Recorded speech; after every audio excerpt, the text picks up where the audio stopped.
Disclaimer: this video represents Mahabharat from an exam oriented and education purpose. The explanations are kept brief and focused on important themes, concept, and possible question patterns rather than detailed storytelling or full religious interpretation. The purpose of this content is to help students revise and understand key points in exams.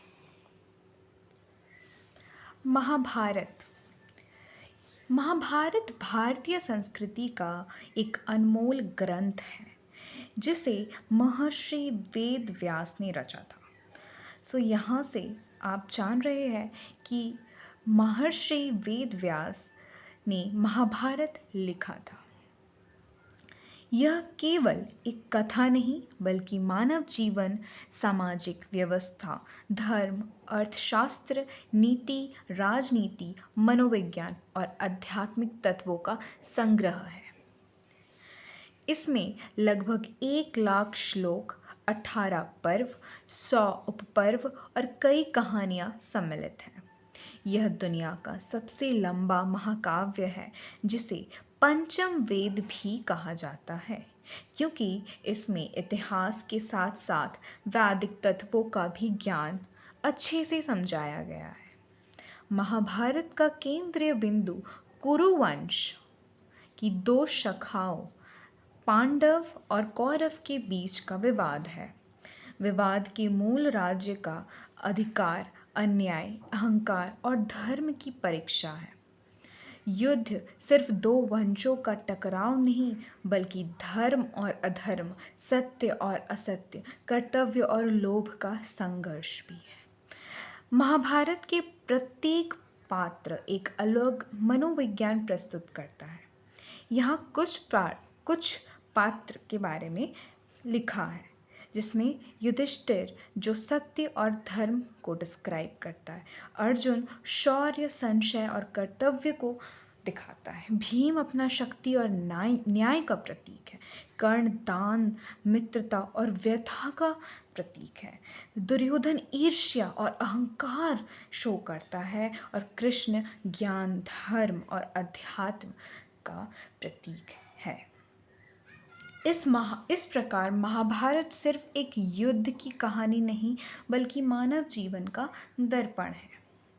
आइए अब महाभारत की संरचना और पर्वों को विस्तृत वर्णन यानी कि structure and detail descriptions of पर्वास मीन्स हम आगे एक एक जो घटनाएं हुए थे सबको एक एक पढ़ना इट इज़ नॉट पॉसिबल क्योंकि आप एग्ज़ाम में वो ऐसा एक एक चीज़ों को नहीं लिख पाओगे। So we are differentiating, we are just bifurcating the parvas. Okay, so we have the Adi Parva, the first Parva, which is the Adi Parv. Parva in English, Parv in Hindi. Adi Parv means उत्पत्ति और पूर्व कथा, so origin and prelude.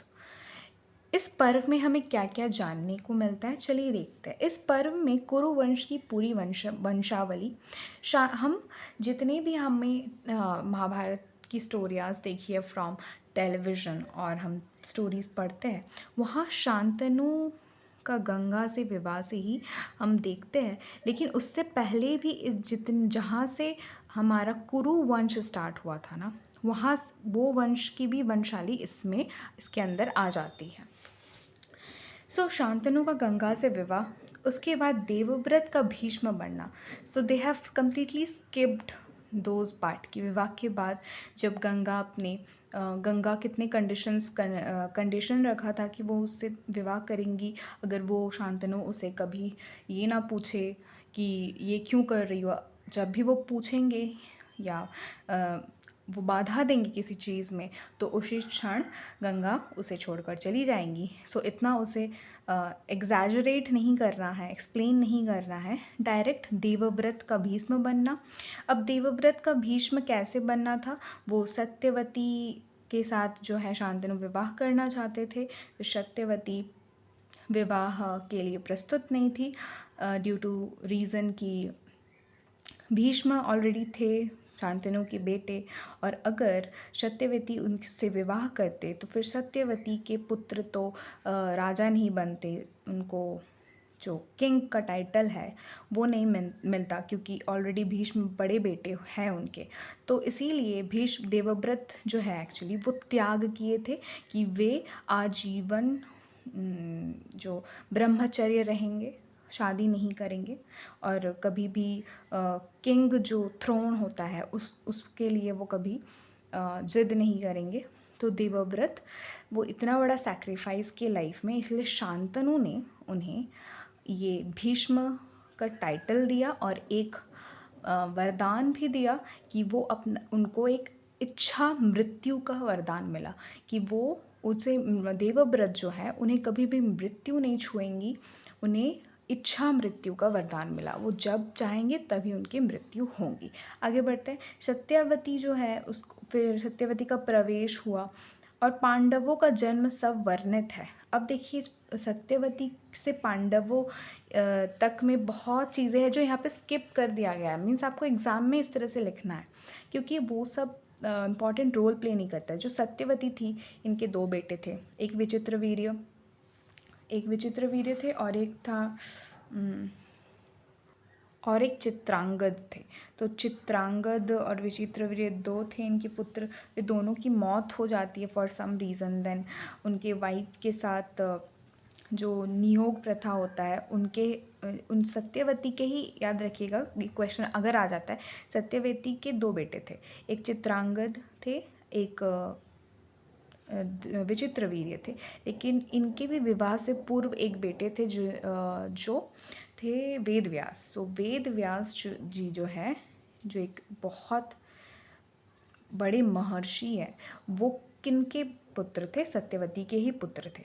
सो वेद व्यास से ही जो सत्यवती की daughter in law थी उनको पुत्र प्राप्त हुआ। एक था धृतराष्ट्र, एक था पांडु। नाउ ये जो धृतराष्ट्र थे, इनकी स्टोरी तो आपको पता है कि इनकी आइज़ नहीं थी। फिर पांडु जो था वो थोड़ा वीक था, लेकिन इनका सब प्रॉपर फिजिकल फीचर्स थे। फिर पांडु से ही फिर धृतराष्ट्र से गांधारी जी का विवाह होता है और पांडु से कुंती जी का विवाह होता है, और गांधारी को शिव जी से 100 पुत्र प्राप्त करने की वरदान मिली होती है, और कुंती को जो है ऋषि महर्षि दुर्वासा जो है, दुर्वासा ऋषि से मंत्र मिला रहता है, जिस मंत्र से वे चाइल्ड बर्थ कर सकती है।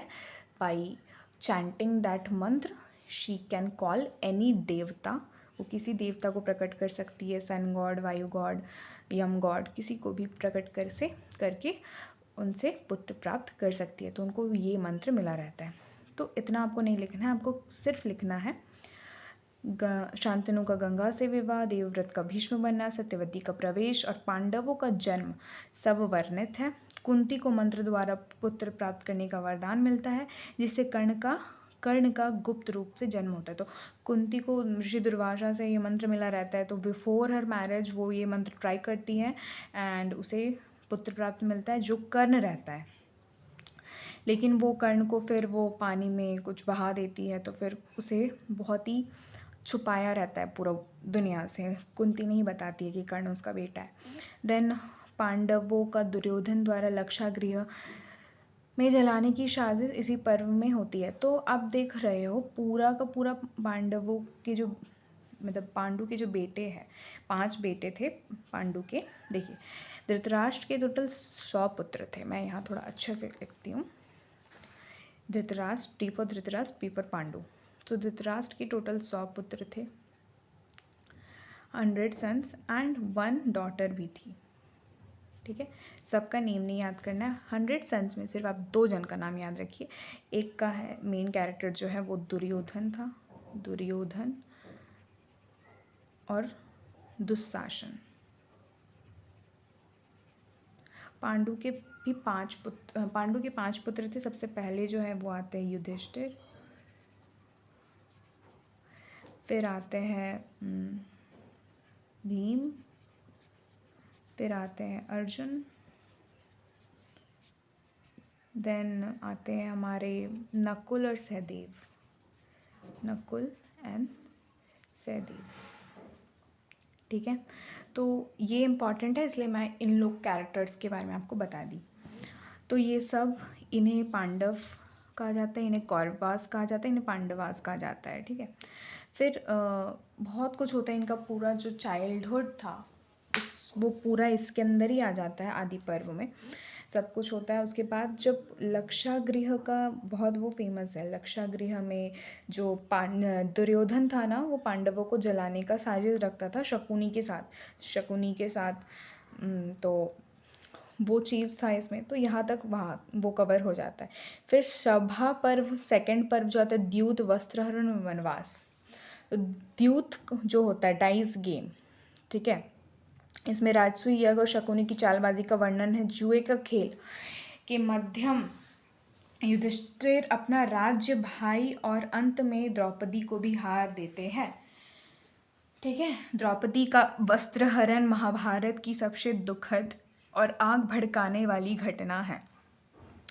इस पर्व का अंतिम निष्कर्ष ये है कि ये सब आपको सब जाना हुआ चीज़ है, लेकिन मैं फिर भी रिकैप वाइज ही बता दे रही हूँ कि इसमें वस्त्रहरण होता है द्रौपदी का। क्यों होता है वस्त्रहरण? तो ये जो दुर्योधन थे ना, ये उन्हें इनविटेशन दिया जाता है यहाँ से हस्तिनापुर में। उनका तो इंद्रप्रस्थ था ना, now it is currently Delhi, तो इनका एक अलग था स्टेट इंद्रप्रस्थ। मैं इतना डीपली नहीं जा रही हूँ। इंद्रप्रस्थ जो था वो उनका राज्य था, तो हस्तिनापुर से उन्हें इनविटेशन दिया जाता है, तो ये सब गए थे वहाँ पर। देन वो जो उसमें द्यूत का खेल था उसमें उनको बुलाया जाता है और वो खेलते हैं, और एक के बाद सब कुछ हारते हैं, सब कुछ दाव पे लगाते हैं, वो फिर हार जाते हैं, वो जीत नहीं पाते हैं। तो वो जब सब अपना प्रॉपर्टीज़, लैंड सब कुछ हार गए, तब वो अपने भाई लोग को दाव पे लगाने लगे। एंड जब उसके सारे भाई भी हार जाते हैं, तब लास्टली उन्हें द्रौपदी को लगाना पड़ता है। एंड देन द्रौपदी को भी वो हार जाते हैं, तब दुशासन बहुत ही गंदी तरीके से द्रौपदी को खींचता है एंड सबके सामने लेकर आता है, और दुर्योधन द्वारा उसका वस्त्रहरण किया जाता है। लेकिन श्री कृष्ण के जो वहाँ पे श्री कृष्ण सबके साथ रहते हैं, द्रौपदी भी श्री कृष्ण को बुलाती है और कृष्ण उन्हें मदद करते हैं। तो ये सब स्टोरीज़ हम जानते हैं, तो उसको इतना नहीं लिखना है, सिंपल आपको लिखना है कि द्रौपदी का वस्त्रहरण महाभारत की सबसे दुखद और आग भड़काने वाली घटना है। ठीक है, चलिए थर्ड पर्व और इसका अंतिम एक निष्कर्ष देख लेते हैं। अंतिम निष्कर्ष यह है कि पांडवों को 12 वर्ष के वनवास और 1 वर्ष का अज्ञातवास के लिए मजबूर होते हैं। उन्हें रहना पड़ता है 12 वर्ष का वनवास और 1 वर्ष अज्ञातवास। अज्ञातवास मीन्स अगर वो मतलब वो पूरे आर्यव्रत के किसी भी जगह में रह सकते हैं, लेकिन उन्हें उन्हें इस तरह रहना होगा, अगर वो दुर्योधन के जितने भी वो मतलब सैनिक है वगैरह वगैरह, वो अगर उन्हें ढूंढ लेते हैं तो फिर उनको फिर से रिपीट करना पड़ेगा अपना 12 वर्ष वनवास और 1 वर्ष अज्ञातवास। तो उन्हें अपना आइडेंटिटी रिवील नहीं करना, आइडेंटिटी छुपा के रहना है। ठीक है, फिर आते हैं थर्ड जो कि है वन पर्व। वन पर्व में वनवास, तपस्या, उपाख्यान जो कि एग्जाइल, ऑस्टेरिटी एंड स्टोरीज जो 12 वर्ष में होता है। क्या होता है इसमें? पांडवों का वनवास, कठिन जीवन दर्शाया गया है। अर्जुन इंद्रलोक जाते हैं, भीम हनुमान से मिलते हैं और मर्कंडेय मुनि ज्ञानी कथाएं सुनाते हैं। इसमें उतना नहीं बताया है। फिर जो नकुल सहदेव होते हैं ना, वो अश्विनी कुमार से मिलते हैं, जो मतलब बहुत कुछ जगह देखिए। इसके बाद तो महाभारत होना ही है, युद्ध होना ही है, तो युद्ध से पहले सब अपना अपना ट्रेनिंग पूरा करते हैं, राइट।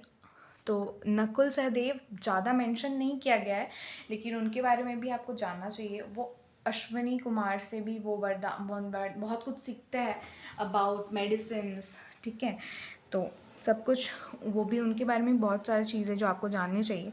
देन फोर्थ पर्व आता है विराट पर्व, अज्ञातवास। तो अज्ञातवास कहाँ पर होता है? तो विराट नगर में होता है उनका अज्ञातवास। ठीक है, तो वो वहाँ पर अपना परिचय छुपा कर रहते हैं ना। अर्जुन ब्रिनल्ला, ठीक है, ब्रिनल्ला नाम से मीन्स वो नाच संगीत के शिक्षक बनते हैं विराट नगर में। विराटनगर में जो मैंने उत्तरा जो होती है ना, उनके टीचर होते हैं अर्जुन, ठीक है। और लेटर ऑन उत्तरा से ही अर्जुन के जो पुत्र है क्या नाम है, अभिमन्यु का उत्तरा से ही शादी होती है। तो और उद्योग और मत्स्य युद्ध के प्रतीक प्रसंग इसी में है, ठीक है। उद्योग पर्व में क्या है, 5th वन इज द उद्योग पर्व, शांति प्रयास और युद्ध का निर्णय। तो अभी उद्योग में कृष्ण द्वारा संधि का प्रस्ताव पहुंचाया जाता है हस्तिनापुर में, लेकिन दुर्योधन अस्वीकार कर देते हैं और कृष्ण ने युद्ध रोकने के लिए केवल 5 गांव का विभाजन मांगा था, लेकिन दुर्योधन ने सुई की नोक के बराबर सूद प्रमाण तक नहीं दिया। तो ऐसे थे दुर्योधन, आप देख सकते हो। जस्ट 5 गांव मांगा था, इतना बड़ा उनका है हस्तिनापुर, लेकिन 5 गांव नहीं दे सके सुई के, मतलब वो इवन बोल रहे कि कुछ भी सुई की नोक के बराबर भी नहीं देगा। तो युद्ध तो निश्चित हो गया, अब तो युद्ध होगा। तो अभी युद्ध होगा। अब देखिए भीष्म पर्व, युद्ध आरंभ और गीता का उपदेश, जैसे इसको भीष्म पर्व बोला जाता है, commencement of war and Gita teaching. तो कुरुक्षेत्र युद्ध का आरंभ होता है, कुरुक्षेत्र में युद्ध होता है। अर्जुन युद्ध करने से मना कर देते, तब कृष्ण उन्हें भागवत गीता का ज्ञान देते हैं, जो पूरे ग्रंथ का मूल तत्व है। तो भागवत गीता में जो कर्म योग, ज्ञान योग और भक्ति योग है, उनके बारे में श्री कृष्ण पूरा इसमें बताते हैं। भीष्म के पतन पर्व समाप्त। द्रोण पर्व जो है कठोर संघर्ष और Abhimanyu fierce battle and Abhimanyu, इसमें क्या होता है, इसमें द्रोणाचार्य सेनापति पद प्राप्ति करते हैं, ठीक है। तो पतन से सर्व पर्व समाप्त, इसमें जो होता है ना भीष्म, इसी में इसके बाद भीष्म के पतन से पर्व का समाप्त हो जाता है, ठीक है। उसके बाद भीष्म चले जाने से अभी तो मतलब इतना डीप नहीं बताया गया। यहाँ से जो आपका है ना, ये पूरा बैटल का दिखा रहा है, यहाँ से पूरा बैटल है आपका। तो पहले में ही अगर भीष्म चले गए तो नेक्स्ट सेनापति, देखिए कौरवास के सेनापति तो भीष्म थे ना, तो वो अगर चले जाते हैं तो द्रोणाचार्य जो है वो सेनापति बनते हैं। तो सेनापति पद प्राप्ति और घोर युद्ध का वर्णन। फिर इस पर्व में सबसे वेदनापूर्ण है कि अभिमन्यु जी जो है वो चक्रव्यूह में शौर्य और बलिदान, मतलब अभिमन्यु जी का हिस्ट्री है कि जब वो सुभद्रा जी जो है वो, देखिए अर्जुन के वाइफ सुभद्रा भी है, सेकंड वाइफ, उनसे ही अभिमन्यु है। तो जब सुभद्रा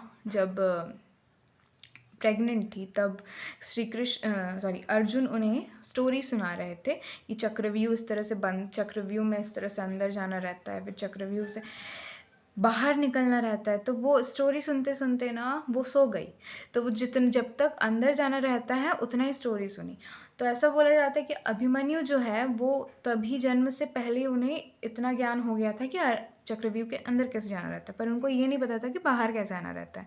तो इसके कारण ही वो चक्रव्यूह के अंदर तो चले गए, लेकिन वो बाहर नहीं आ सके, जिसके कारण वहीं पर उन्हें बलिदान देना पड़ा। तो ये बहुत बड़ा सैक्रिफाइस और बहुत बड़ा वॉरियर भी है अभिमन्यु, हारे नहीं, लास्ट दम, मरते दम तक अभिमन्यु ने लड़ाई किया। सल्यूट टू अभिमन्यु, ठीक है।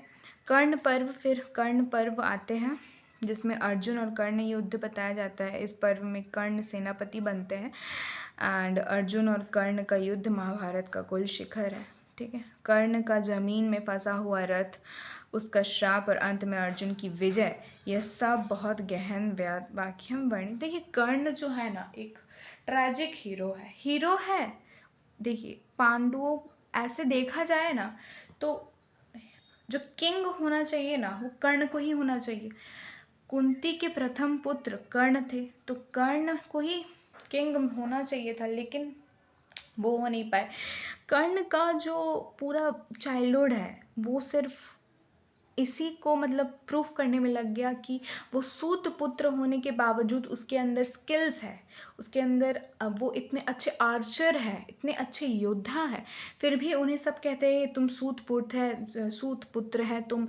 ये सब तो जो राजपूत नहीं, क्या बोलते हैं उसे, क्षत्रिय जो होते हैं ना, उनका ये सब लक्षण है, तो तुम मत करो ये सब। मतलब वो बहुत ये सब झेले हुए हैं। तो इस पर्व में कर्ण सेनापति बनते हैं अर्जुन का। ये फिर तो यहाँ तक हो गया। देन शाल्य पर्व युद्ध का अंतिम चरण, फाइनल स्टेज है। शाल्य कर्ण का सारथी थे, लेकिन कर्ण के मरने के बाद सेना को संभालते हैं। फिर दुर्योधन गदा युद्ध में भीम उसे परास्त कर देते हैं। डायरेक्ट लिख दिया है कि भीम उसे परास्त कर दिए, ठीक है, युद्ध खत्म।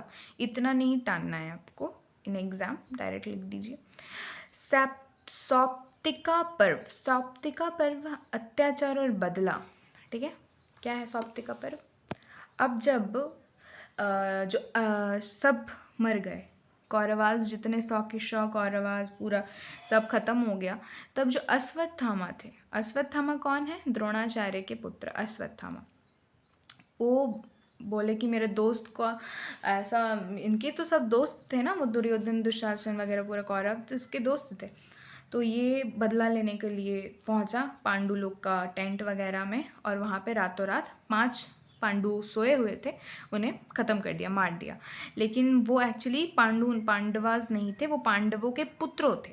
मतलब वो जो द्रौपदी से 5 पांडु को जो पुत्र हुआ था, वो 5 पुत्रों को मार के उनका वध कर दिया, और उसे लगा कि वो पांडवों को मार दिया।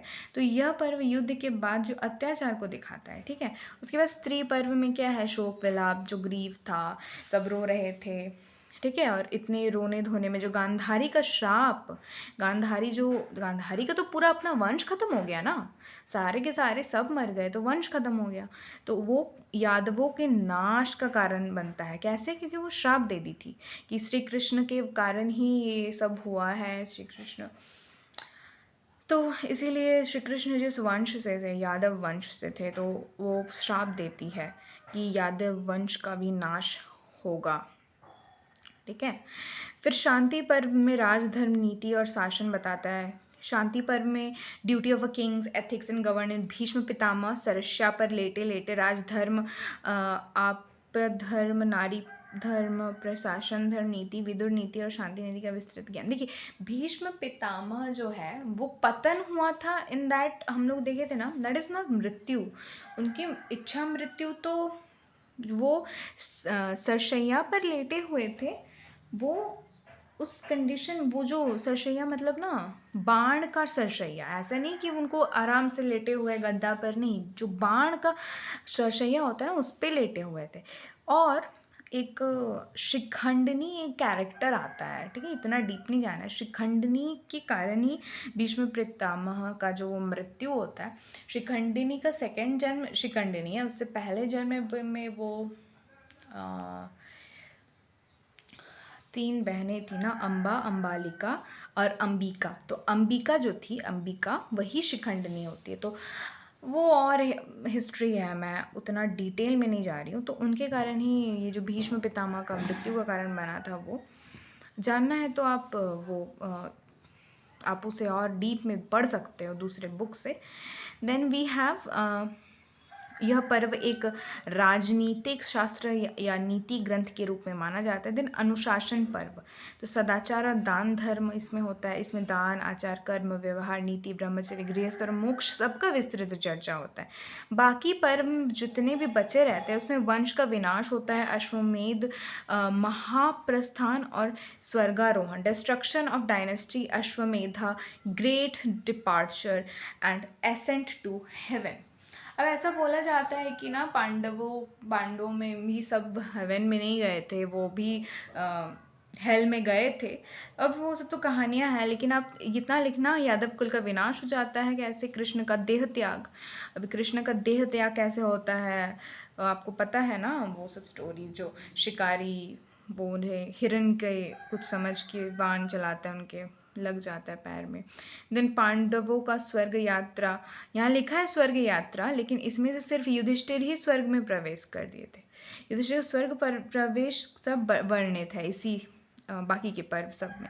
फिर महाभारत का दार्शनिक दृष्टि, philosophical view point of Mahabharata. तो महाभारत क्या व्यू कराता है? सबसे पहले तो धर्म, महाभारत का सबसे गहरा और उलझा हुआ विषय धर्म है। यह एक रूप में नहीं, परिस्थितियों के अनुसार बदलने वाला सत्य है। युधिष्ठिर का सत्य धर्म, भीष्म, अच्छा धर्म अकॉर्डिंग टू अब क्या है? तो यही बोल रहा है कि यह एक रूप में नहीं, परिस्थितियों के अनुसार बदलने वाला सत्य है।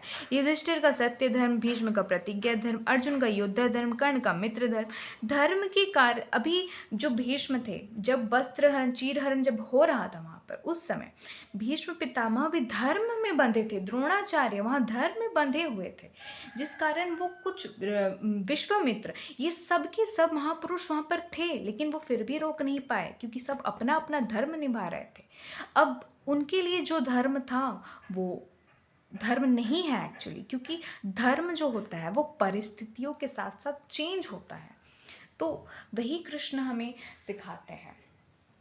धर्म का निर्णय, इसके द्वारा ग्रंथ कहता है धर्म का निर्णय कठिन है परंतु धर्म का पालन आवश्यक है। कर्म सिद्धांत, कर्मा थ्योरी। महाभारत कहता है कि जैसा व्यक्ति करता है वैसा ही फल पाता है। जैसा आप बीज बोओगे वैसे ही आपको मिलेगा।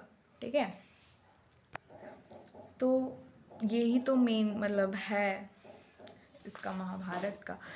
देन वी हैव, एक सेकेंड, इसमें जो कर्ण है, ये दुर्योधन, शकुनी, पांडव, सब अपने कर्मों का फल युद्ध में पाते हैं। ठीक है, अभी कर्ण आप बोलोगे तो कर्ण अपना जो कर्मों का फल था, आप बोलोगे ये तो दाता था, दाता दानवीर कर्ण। जी हाँ, दाता कर्ण। कर्ण इतने इतने चैरिटी किए हैं कि उनको दाता कर्ण के नाम से ही जाना जाता है। तो जो ये कर्ण थे ना, वो बहुत दान किए हैं, बहुत। तो ये, लेकिन वो क्या गलत काम किए? गलत काम किया कि वो दुर्योधन के साथ मिलकर ये सब किए। वो भी वस्त्रहरण का ही पार्ट थे, वो भी अपना गलत काम किए, उसका कारण उनको भी भोगना पड़ा। दुर्योधन तो है, इसके बारे में क्या बोले। शकुनी जो है उसके बारे में कुछ बोलना नहीं है, आप लोग को पता है शकुनी ही मेन तो महाभारत का युद्ध का कारण है, क्योंकि स्टार्टिंग से ही दुर्योधन के अंदर जहर घोलता रहा। शकुनी अगर नहीं होता हस्तिनापुर में तो हस्तिनापुर आज कहाँ से कहाँ हो जाता। शकुनी, फॉर यू अगर आप नहीं जानते, शकुनी जो है वो गांधारी का भाई है। गांधारी जो है वो धृतराष्ट्र की वाइफ है, गांधारी के पुत्र ही दुर्योधन है। तो शकुनी, गांधारी, ड्यू टू उसका जब विवाह हुआ, जब उसे पता चला कि जो धृतराष्ट्र है वो अंधे है, तो वो भी अपने आँख में पट्टी बांध लेती है। तो Shakuni, being a very possessed brother of her possessed beloved sister, वो अपनी सिस्टर प्रेम में आकर वो सोचे कि जब तक गांधारी को सुख ना मिल जाए, मतलब गांधारी के पुत्र को थ्रोन ना मिल जाए, तब तक वो हस्तिनापुर में रहेंगे, जाएंगे नहीं। तो फिर अंत में उनको भी मरना ही पड़ा। पूरा मैंने विष घोल देते थे सबके दिमाग में। फिर राजनीति और नीति शास्त्र, पॉलिटिक्स एंड एथिक्स के बारे में भी हम देखते हैं। शांति पर्व और विदुर नीति, जो विदुर थे, हाँ, तो विदुर भी जो धृतराष्ट्र और पांडवों के भाई थे, जो कि वो दासी से हुए हैं, लेकिन Ved Vyas being a common father, तो वो उनके भाई हैं। ठीक है, विदुर नीति का वो, फिर विदुर जो होता है वो महामंत्री बनते हैं। ठीक है, राजा का कर्तव्य, प्रजा की रक्षा, न्याय शासन, अचानक परिस्थितियों में धर्म, राजा की अर्थव्यवस्था, यह सब महाभारत की राजनीति का प्रमुख ग्रंथ बनता है। मनोविज्ञान, साइकोलॉजी, महाभारत में प्रत्येक मानव प्रवृत्ति का चित्रण है। अहंकार, लोभ, निष्ठा, सहायता। तो अहंकार दुर्योधन, लोभ शकुनी, निष्ठा कर्ण, सहायता कृष्ण, क्रोध भीम और त्याग भीष्म।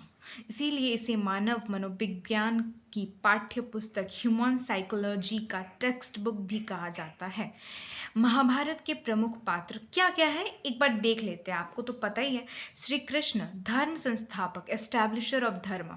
कृष्ण महाभारत का केंद्रीय आधार है। वे एक राजनीति वेद, योगेश्वर, मित्र, दया का सागर और सामाजिक संतुलन के रक्षक है। गीता में उनका उपदेश है, कर्म करो, फल की चिंता मत करो, अधर्म का नाश आवश्यक है, धर्म की रक्षण के लिए युद्ध भी पवित्र है। उन्होंने अर्जुन को धर्म संकट से निकालना और पूरी मानव जाति को ज्ञान दिया। अर्जुन योद्धा और सोचने वाला मनुष्य, warrior and thinking man. Arjun बल, बुद्धि और सोच का संगम है। महाभारत में उसे नर और कृष्ण को नारायण कहा गया है। अर्जुन का मुख्य संघर्ष अंदर का संघर्ष था, अपनों से युद्ध। धर्म का क्या है, कर्तव्य क्या है, इसी के समाधान में गीता का आरंभ होता है। तीसरा कर्ण, कर्ण दानवीर और दुख नायक है, means giver and tragic hero. Karna Mahabharat का सबसे ट्रेजिक हीरो है, सबसे बड़ा। कुंती का पुत्र होते हुए भी स्वयंवर में अपमानित, जाति के कारण अपमानित, परंतु दोस्त में सदा स्थिर। उसका जीवन संघर्ष से बड़ा है। वह उचित और अनुचित के बीच उलझा हुआ पात्र है। युधिष्ठिर सत्य का प्रतीक, सिंबल ऑफ ट्रुथ, कभी झूठ नहीं बोलते, हमेशा सच बोलते। युधिष्ठिर धर्मराज के रूप में प्रसिद्ध है, लेकिन उनकी एक त्रुटि यह है कि वे अत्यधिक सत्य और दयालु है। इतना भी सत्य और दयालु नहीं होना चाहिए। इसके कारण आप साक्षात प्रमाण है आपका, जुए के खेल में हार जाते हैं अपने पांचों भाइयों विथ स्त्री, सबको हार जाते हैं, with his land property everything. ठीक है। पांचवा दुर्योधन, दुर्योधन के बारे में जितनी आपको गंदी गालियां, जितनी चीजें आती है सब लिख देना। ईर्ष्या और अहंकार करो, ठीक है, जस्ट जोक्स अपार्ट, गालियां मत लिखना। The form of jealousy and ego, Duryodhana का संघर्ष उसकी अपनी ईर्ष्या से शुरू होता है। पांडवों की सफलता उसे जलन देती है। उसका अहंकार ही उसकी विनाश का मूल कारण है। इतना अहंकारी था ना, जस्ट वो अहंकार के कारण मर गया। ठीक है, इतना अहंकार नहीं होना चाहिए। द्रौपदी जो थी सम्मान और शक्ति का प्रतीक थी। अभी अब द्रौपदी का भी ना जो बर्थ था ना, बहुत डिवाइन बर्थ था, अग्नि से प्रकट हुई थी। ठीक है, बहुत डिवाइन है, बहुत डिवाइन। Symbol of honour. अब कभी ना महाभारत देखना, वो सीरियल एक मैं आपको बताऊंगी, बट पता नहीं, बहुत अच्छा सीरियल है महाभारत। मैं बहुत अच्छा लगा मुझे।